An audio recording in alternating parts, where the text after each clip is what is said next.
Salmo de número 3.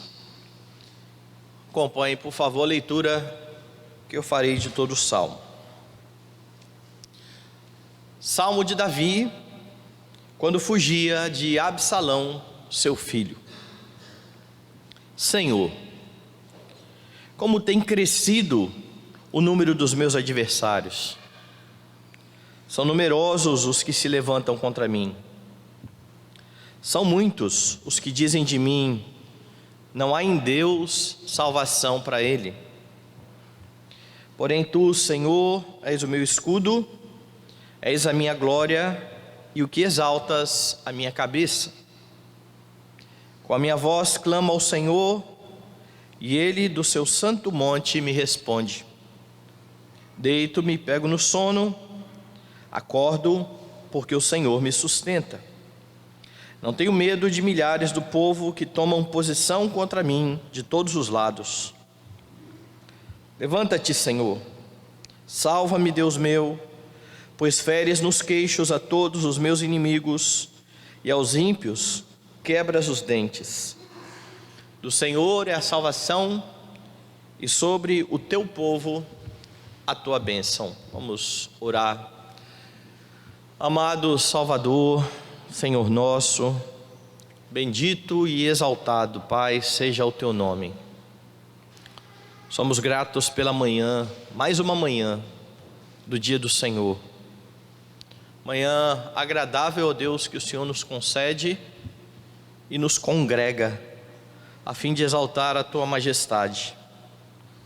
Manhã em que podemos mais uma vez olhar, ó Deus, para a história e atestar, ó Deus Santo, que o nosso Redentor vive, pois Ele venceu a morte. Nesse dia, ó Deus, em que celebramos a vitória do Senhor, rogamos ao Senhor que venha falar ao nosso coração por meio da Tua palavra bendita. Que neste momento santo de ajuntamento do Teu povo, estejamos com os nossos ouvidos bem atentos à Tua voz, para a Tua própria glória. Edifica-nos nesse momento em nome de Jesus, amém. Você já viveu momentos na sua vida em que as tribulações eram tão grandes que você não conseguia parar de pensar nelas, que constantemente vinha à sua mente os problemas, os perigos a que você estava sujeito? Ou ainda quando você deitava a sua cabeça no travesseiro, os pensamentos assolavam e você não conseguia sequer descansar? Pois Davi está descrevendo aqui neste salmo um momento assim. Se você olhar o título do salmo, esse título que aparece em itálico aí na sua Bíblia, você vai ter um momento exato em que Davi está compondo este belíssimo salmo. O texto diz: Salmo de Davi, quando fugia de Absalão, seu filho. E essa história está registrada ali no segundo livro de Samuel. Mostra que Absalão, depois de ter passado vários anos longe de Jerusalém, em fuga, por ter matado seu irmão, ele matou o seu meio-irmão que estuprou a sua irmã. Davi havia feito meio que vista grossa quanto àquilo que tinha acontecido, e então Absalão matou Aminon e fugiu e ficou vários anos longe de Jerusalém. E então ele volta rogando o perdão de Davi. E ali então na história, no capítulo 15, começa a relatar que Absalão começa a bolar um plano para tentar tomar o reino de Davi. Ele se coloca durante 4 anos na frente do palácio do rei, e então todos aqueles que se achegavam para apresentar a Davi algum plano ou algum caso para julgamento, Absalão, diz o texto, furtava o coração desse povo. E como que ele fazia isso? Ele perguntava de onde vinha aquela pessoa, e então perguntava qual era o caso, e a pessoa relatava o seu problema a Absalão, e então ele dizia: olha, o seu assunto é bom, mas o rei, ele não vai te ouvir. E então ele dizia assim: quem dera eu fosse o rei, porque se eu fosse o rei, todo homem que viesse a mim para julgamento, eu faria justiça. E então nesse momento é que o escritor diz que com isso ele furtava o coração do povo. Ele dizia ao povo aquilo que o povo queria ouvir. E depois desses 4 anos ali em Jerusalém, fazendo isso constantemente, diariamente, na frente do palácio, ele pede para Davi para cumprir um voto que ele havia feito. Ele fala isso, mas era uma história que ele tinha inventado, e manda avisar as tribos de Israel que quando as trombetas soassem, eles deveriam proclamar que Absalão era o novo rei. Ele leva 200 homens com ele, que foram sem saber, na inocência, sem saber o que estava acontecendo, quais eram os planos de Absalão. E é nesse momento que ele leva também Aitofel como o seu conselheiro. Aitofel, que era um conselheiro de Davi, e agora passa para o lado de Absalão, e essa conspiração começa a crescer. Os inimigos então começam a ter um número cada vez maior, e é isso que Davi vai fazer referência aqui neste salmo. Em meio a todos esses acontecimentos, porque Absalão é proclamado rei, ele toma as concubinas do seu pai em praça pública, para ficar bem claro de que ele havia rompido com seu pai. Ele ouve o conselho de Aitofel, dizendo que era para ele deixar Aitofel tomar alguns homens, perseguir e matar apenas Davi. E no meio de toda esta confusão e desse crescente de inimigos, Davi demonstra confiança no Senhor, confiança que está expressa neste salmo que ele escreve aqui, e que revela a você preciosas verdades sobre o Senhor, para que você, nos seus dias de tribulação, expresse a mesma confiança de Absalão, porque você só vai expressar confiança, de Absalão não, de Davi, você só vai expressar confiança no Senhor a partir do momento em que você tiver convicções corretas a respeito do Senhor.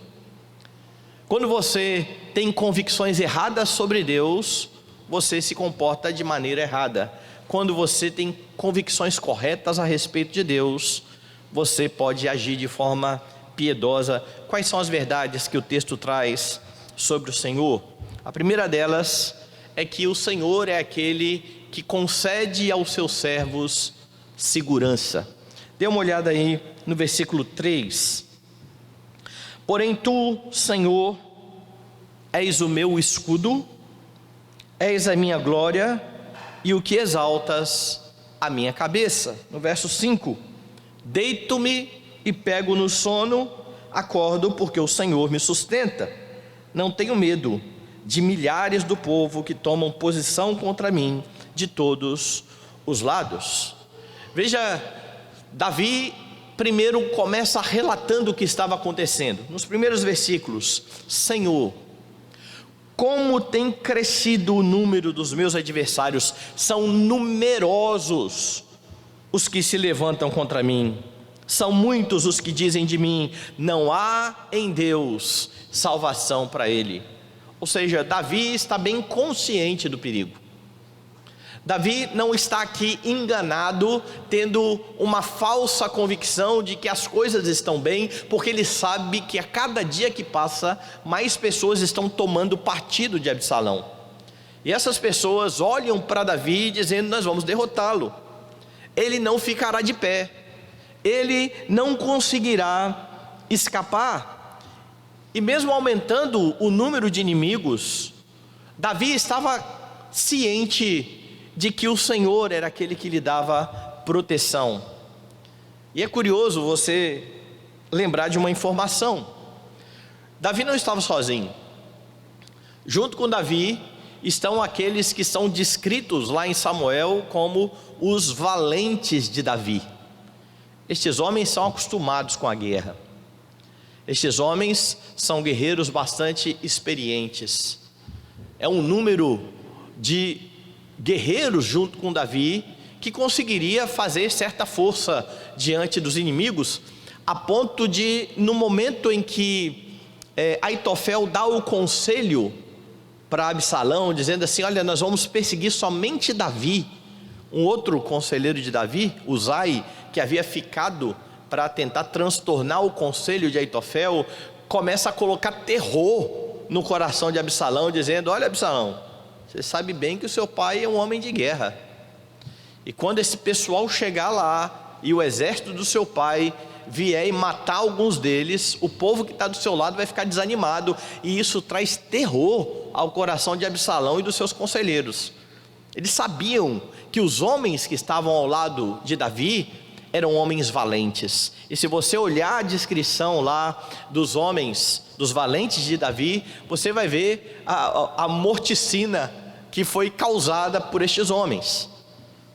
Mas mesmo com toda esta segurança diante dele, com todos estes homens, o que Davi está dizendo aqui? No verso de número 3: Tu, Senhor, és o meu escudo, és a minha glória e o que exaltas a minha cabeça. Ele não está confiado nos seus valentes. É claro que ele não está lidando com a perseguição de qualquer forma e dizendo: pode vir, eu estou sozinho aqui, Deus vai me proteger. Ele faz o que é possível a ele. Ele reúne estes homens que são homens de guerra. Entretanto, a sua confiança não está nestes homens. E isso é algo que a gente precisa pensar o tempo todo diante das nossas tribulações. A confiança no Senhor, a segurança que você tem no Senhor, não deve levar você à irresponsabilidade de achar que você não precisa fazer nada. Você precisa efetuar tudo aquilo que estiver ao seu alcance, usar todas as ferramentas que estão à sua disposição, todos os recursos que o Senhor mesmo concede a você, sem colocar o seu coração nestas coisas, sem achar que a salvação da sua vida está em todas estas coisas. Então, alguém que é precavido, por exemplo, que coloca o seu dinheiro ali na conta bancária, e que faz um investimento, e que faz planejamento, e que contrata um bom plano de saúde, está fazendo aquilo que é possível com os recursos que o Senhor tem dado.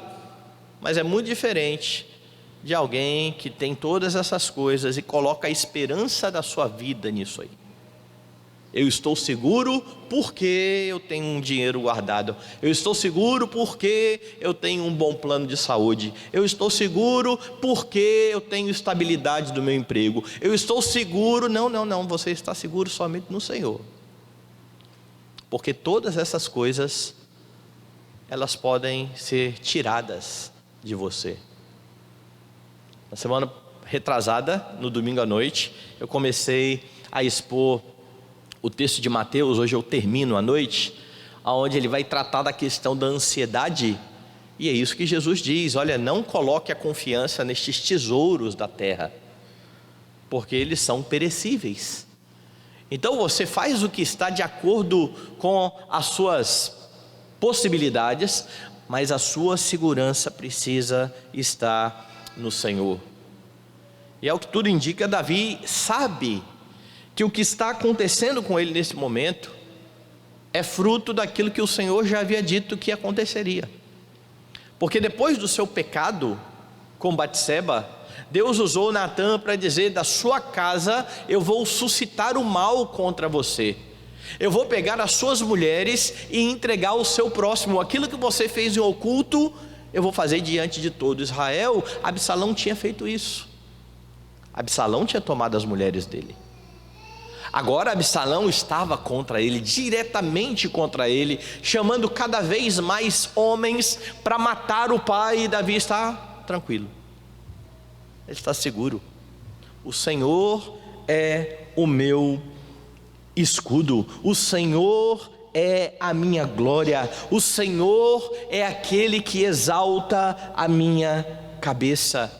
Ele sabe que Deus está no controle, e por causa disso, no verso 6 ele diz: não tenho medo. Não tenho medo de quê? de milhares do povo que tomam posição contra mim de todos os lados. Como eu disse, Davi sabia, não eram poucos, ele já descreveu isso. Era bastante gente. Mas o seu coração está seguro, o seu coração está confiado no Senhor, o seu coração entende que o Senhor soberanamente está controlando todas as coisas e está tratando o próprio Davi, e esse entendimento sobre Deus, sobre a sua soberania, sobre a sua glória, leva Davi então a uma atitude bastante interessante no verso 5: deito-me e pego no sono, acordo porque o Senhor me sustenta. Eu já vi gente interpretando isso aqui, dizendo aqui: olha, Davi está com um momento tão difícil da sua vida, tão exausto, que ele caiu de exaustão. Não, ele foi dormir mesmo. Ele foi dormir sabendo que estava seguro no seu Senhor, e a expressão não deixa dúvida: deito e pego no sono, acordo porque o Senhor me sustenta. Lembra de Jeremias falando sobre este nosso despertar todas as manhãs, quando ele fala: as misericórdias do Senhor são a causa de não sermos consumidos, elas não têm fim, elas se renovam a cada manhã. A ideia ali é que toda manhã, quando você abre os olhos, isso é fruto da misericórdia de Deus, que mais uma vez não tratou você como você merece. Ele foi misericordioso, e Ele não trata você como você merece, porque um dia Cristo foi traspassado por causa das suas iniquidades. Cristo sofreu aquilo que você merece sofrer. Razão de Deus agora tratar com o seu povo com misericórdia e com graça. Mas essas convicções, elas estarão no seu coração à medida em que você olha para o Evangelho e crê na obra de Jesus Cristo. No caso de Davi, ele está crendo em tudo aquilo que Deus havia dito a ele que aconteceria. Davi foi alvo da graça de Deus quando o profeta o confrontou e ele confessou o seu pecado e ouviu a boa notícia: o Senhor te perdoou, você não vai morrer. Então aquilo que Deus havia dito, o Senhor te perdoou, você não vai morrer, está no coração deste homem, que agora olha para todos os inimigos e sabe que está seguro, pois o Senhor havia feito promessas para ele quanto ao seu reinado. Não seria o seu filho que iria tomar o seu reinado? Afinal de contas, de Davi viria a descendência bendita do Messias. Ele está seguro, ele deita, ele bota a sua cabeça no travesseiro, ele descansa. Por vezes, meus irmãos, nós perdemos o sono por coisas muito menores do que essa aqui. A cabeça parece que não para de funcionar, e você deita e começa a tentar resolver problemas que não estão ao seu alcance, ao mesmo tempo em que você deixa de fazer aquilo que está ao seu alcance. Porque o ansioso, ele lida dessa forma com as coisas, ele gasta tanta energia com aquilo que talvez venha a acontecer, que ele desiste de lutar agora, ele se prostra. E o próximo passo: tristeza profunda, depressão, prostração. Ele deixa de usar os recursos que o Senhor, por graça e misericórdia, tem dado, e muitas vezes não consegue fazer o que Davi está fazendo aqui: deitar e pegar no sono. O que tem tirado o seu sono? Talvez você diga assim: o que tem tirado meu sono, pastor, São as dificuldades. Está difícil, eu estou vivendo um momento muito complicado na minha vida. E a notícia que eu tenho para te dar é que o que tem tirado o seu sono não são as circunstâncias. O que tem tirado o seu sono é a sua falta de confiança no Senhor. Não são as circunstâncias que determinam como que você vai agir e como que você vai responder. É a convicção do seu coração.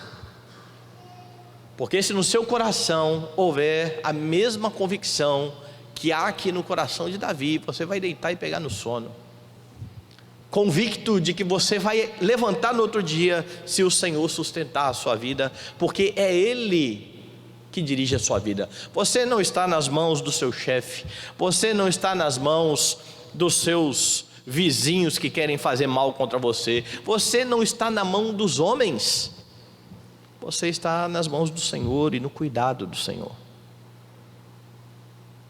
Mas para que você fique bem tranquilo, é preciso que você mantenha no coração as convicções que você vê Davi expressando aqui. O Senhor é aquele que é o escudo, é aquele que é o amparo, e por isso eu não preciso ter medo. Mas há um pouco mais. Davi tem mais uma convicção. O texto mostra mais uma preciosa verdade sobre o Senhor, que é a verdade de que o Senhor está atento à sua voz. Veja o verso 4. Com a minha voz clamo ao Senhor, e Ele do seu santo monte me responde. No verso 7, levanta-te, Senhor, salva-me, Deus meu, pois feres nos queixos a todos os meus inimigos, e aos ímpios quebras os dentes. Davi sabe que o Senhor não está com os seus ouvidos fechados ao seu clamor. Ele sabe que o Senhor está disciplinando a sua vida, mas ao mesmo tempo ele sabe que o Senhor ouve a sua oração, e é por isso que ele clama: com a minha voz clamo ao Senhor, e tem plena convicção de que o Senhor o ouve. É por isso que ele diz: e do seu santo monte ele me responde. O Senhor virá em meu socorro. É por isso que ele pede com bastante convicção no verso 7, dizendo: Senhor, levanta-te, salva-me.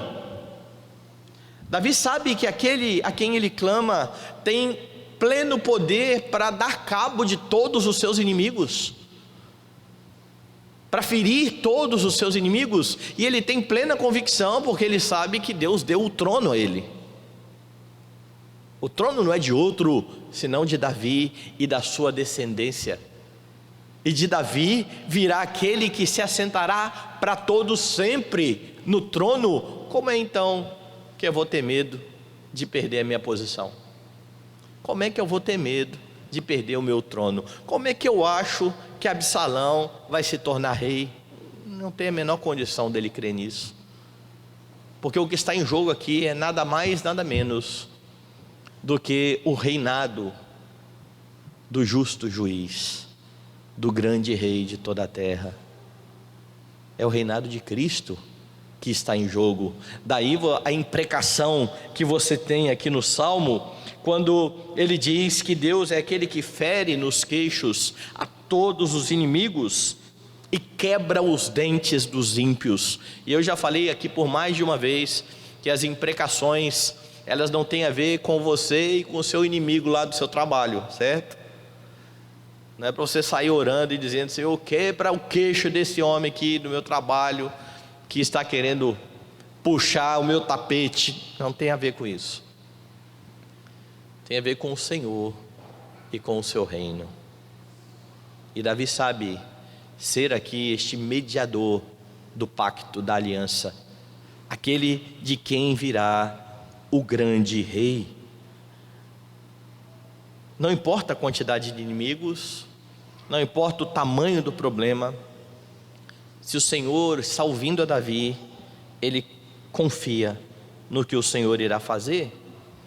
E ele mostra aqui o quanto ele é íntimo do Senhor quando ele diz: salva-me, Deus meu Deus. Para você comparar isso, você olha, por exemplo, para Gênesis, e você vai ver em alguns momentos em que Jacó ainda não está tão convicto assim sobre o Senhor, e que ele ora em nome do Deus do seu pai. Não, é o meu Deus, não é o Deus do meu pai, não é o Deus da minha igreja, não, é o meu Deus, é aquele que eu conheço, é aquele que salvou a minha vida. E ele sabia quem era esse Deus, e ele já tinha sido ouvido por esse Deus. Lembre, por exemplo, da vitória que Deus concedeu a Davi diante de Golias. Deus estava confiado no Senhor, ele sabia que o Senhor daria a ele vitória. Lembre da graça de Deus manifestada no seu arrependimento ali, depois do adultério, depois da sua confissão: você não vai morrer. E ele vem trazendo tudo isso no seu coração, confiando de que Deus continua o mesmo. Como eu disse, Davi estava certo de que o que estava ocorrendo já havia sido anunciado pelo Senhor, mas ele também sabia que o Senhor era misericordioso. Ele sabia que o Senhor poderia ouvir a sua voz. E é interessante porque lá atrás, antes disso aqui acontecer, quando ele foi confrontado pelo profeta, e o profeta disse: também o Senhor te perdoou, você não vai morrer, mas posto que você deu ocasião para os inimigos blasfemarem do Senhor, o filho vai morrer. Você lembra o que Davi fez depois desse anúncio de Deus? O seu filho irá morrer. Davi foi orar. Davi passou 7 dias orando e jejuando, até o dia em que ele teve a notícia: o seu filho morreu. Davi levantou, comeu, trocou de roupa, entrou no templo, adorou, e ninguém entendeu nada daquilo. E eles então vão questionar: deixa eu entender aqui, Davi, o menino estava aí, vive e morre, e você estava lá orando e jejuando. Agora o menino morreu, você come pão e vai adorar a Deus? E a resposta de Davi é a seguinte: olha, quando o menino estava vivo, eu pensei, quem sabe o Senhor não ouvirá. Deus é misericordioso, mas ele sabe que Deus não tem obrigação de ser misericordioso. E quando Deus tira a vida do seu filho, ele se contenta com aquilo e adora a Deus. Só faz isso quem tem plena convicção desse cuidado do Senhor, e quem sabe que Deus está atento à voz do seu povo, mas que responde segundo a sua vontade, segundo aquilo que ele entende ser o melhor para o seu povo. Em meio aos seus problemas, você está convicto de que Deus escuta a sua voz? Porque tem crente que acha que Deus só escuta quando Deus responde de acordo com aquilo que é pedido. Mas não foi assim na vida de Davi. Em alguns momentos, nesse momento aqui vai ser: Deus vai livrar Davi de Absalão. O final da história você conhece. Absalão vai morrer, Davi vai voltar à sua posição. Então creia que, se for a vontade do Senhor e o plano soberano do Senhor na sua vida, Ele vai livrar você das tribulações, porque Ele ouve a sua oração. Mas creia também que, ainda que Ele não livre você das tribulações, não significa que Ele não ouviu a sua oração. Significa que você pediu, como diz Tiago, simplesmente para esbanjar em seus próprios prazeres. E aqui você tem um exemplo extraordinário disso. Como eu disse, o que está em jogo aqui não é a vida de Davi e o reinado de Davi.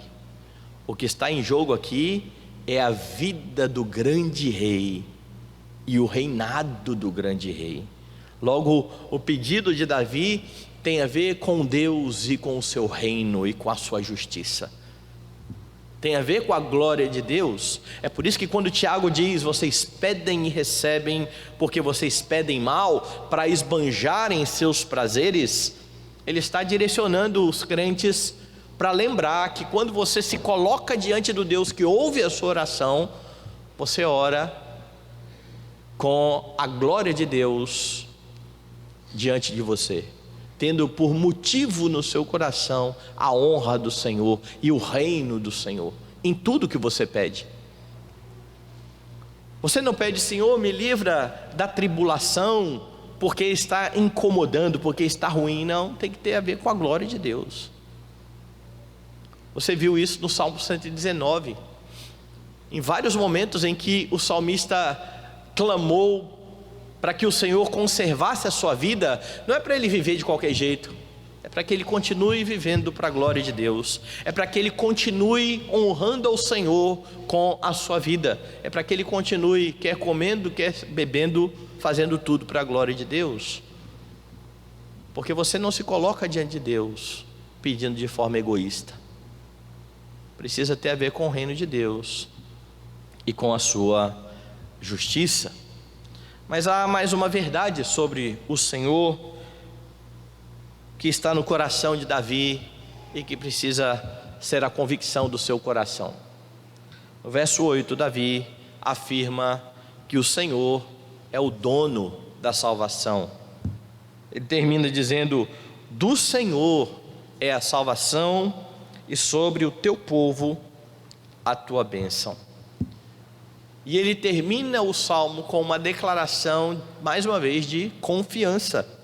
A mesma confiança que o levou a se sentir seguro, a clamar ao Senhor, a deitar a cabeça no travesseiro no meio da confusão e descansar. A mesma convicção agora está nos lábios de Davi, dizendo: eu sei que o Senhor cumpre os teus propósitos, porque o Senhor é o dono da salvação. Agora perceba, no começo lá do Salmo, Davi vai dizer o seguinte no verso 2: são muitos os que dizem de mim, não há em Deus salvação para ele. As pessoas estão diante de Davi dizendo: não tem jeito, Deus não consegue te salvar, Deus não irá te salvar. E Davi está dizendo: a salvação pertence ao Senhor. Ele salva quem Ele quer salvar, e Ele tem bênçãos para o seu povo. Não são os inimigos de Davi que dão a palavra final sobre a salvação, dizendo: não há possibilidade de salvação. É o Senhor. E Davi sabe, do Senhor é a salvação, ainda que outros não acreditem nisso, ainda que outros estejam duvidando e afrontando a Davi, dizendo que não tem jeito, acabou, perdeu. Ele sabe, ele está seguro no seu Senhor, pois o Senhor é soberano. E a salvação aqui no texto não se refere à salvação do inferno, certo? A salvação aqui se refere à salvação dos seus inimigos, que querem matá-lo, tirar a vida dele. É sobre esse tipo de salvação que Davi está tratando aqui, a despeito disso também ser verdade em relação à salvação eterna. A salvação pertence ao Senhor. É a declaração que você vai ver lá no profeta Jonas. Você sabe que os valentes de Davi foram vitoriosos. Absalão foi morto. Davi retornou ao trono. Mas ele atribui tudo isso de antemão ao Senhor. Antes disso tudo acontecer, ele já estava certo de que ao Senhor pertence a salvação. Deus iria conceder ou não, mas ele sabia muito bem que Deus é aquele que abençoa o seu povo. É por isso que ele termina dizendo: sobre o seu povo a sua bênção, o teu povo a tua bênção. Bênção que se estende a você, que é do povo de Deus, porque o filho de Davi se assentou no trono para todo sempre. E este filho de Davi, que se assentou no trono para todo sempre, a semelhança de Davi, se deparou com muitos inimigos que afirmavam as mesmas coisas. Porque se Davi ouviu, não há em Deus salvação para ele, veja o que Cristo teve de ouvir enquanto ele estava na cruz. Abra aí Mateus capítulo 27.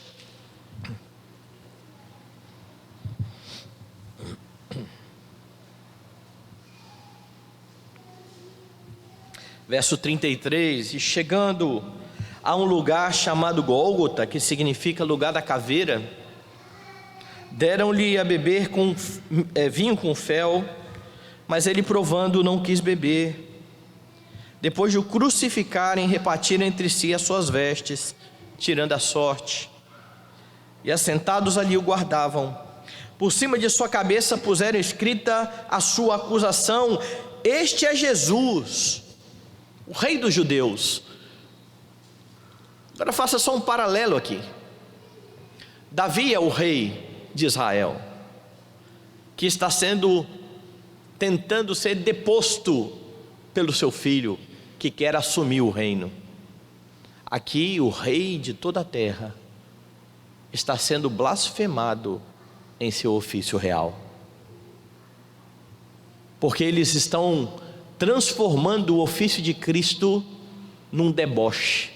Olha aí o seu rei, veja aí o grande rei, desnudo numa cruz.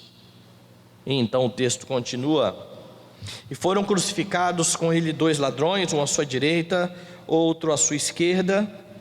Os que iam passando blasfemavam dele, meneando a cabeça e dizendo: ó tu que destróis o santuário e em 3 dias o reedificas, salva-te a ti mesmo, se és filho de Deus, e desce da cruz.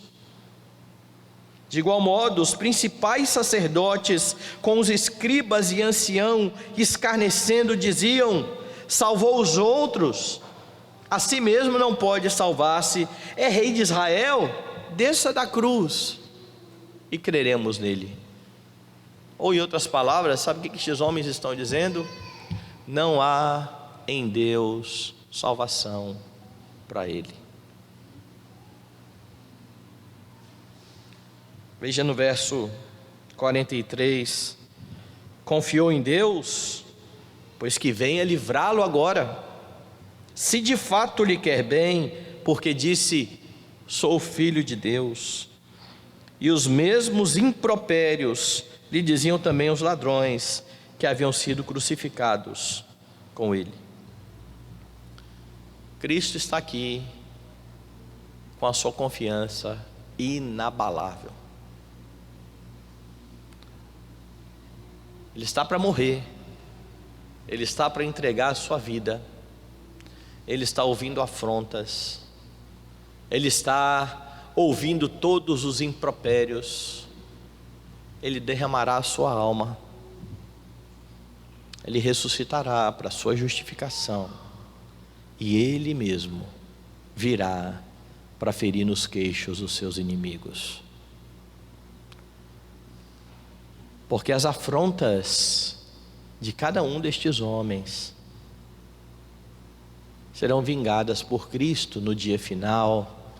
E se você está escondido em Cristo, confiado nele, você não está entre aqueles que terão os seus queixos feridos. Você está, por causa da morte de Cristo e da confiança nele no seu Pai, entre aqueles que ouvirão: vinde benditos para o reino. Jesus está sendo anunciado no Salmo de número 3, em sua morte, em sua confiança para com Deus, para que você possa crer para a vida eterna. E crendo, você precisa trazer no coração as convicções de que você está seguro nas mãos do Senhor. Então não deposite a sua esperança na poupança, na saúde, no casamento, no emprego, na estabilidade. A sua confiança está em Cristo, a sua segurança está em Cristo. Ele está atento à sua voz. Você tem livre acesso ao trono do Pai pelos méritos de Cristo, e diante dele você coloca as suas tribulações e descansa seguro. Ele é o dono da salvação, então nada vai ocorrer na sua vida sem que Ele queira que aconteça.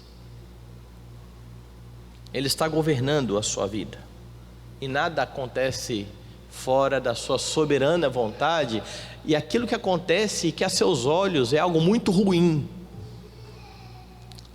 aos olhos do Senhor significa que todas as coisas, até mesmo as muito ruins, cooperam para o bem daqueles que amam a Deus, daqueles que são chamados segundo o seu propósito, pois Ele fará ou formará no seu coração o caráter de Cristo, e continuará fazendo isso até o dia em que você for apresentado diante dele, quer seja na sua morte, quer seja na vinda gloriosa do Senhor, onde toda a igreja será apresentada diante do Cordeiro, sem mácula nem ruga, sem pecado algum, para a glória do Pai.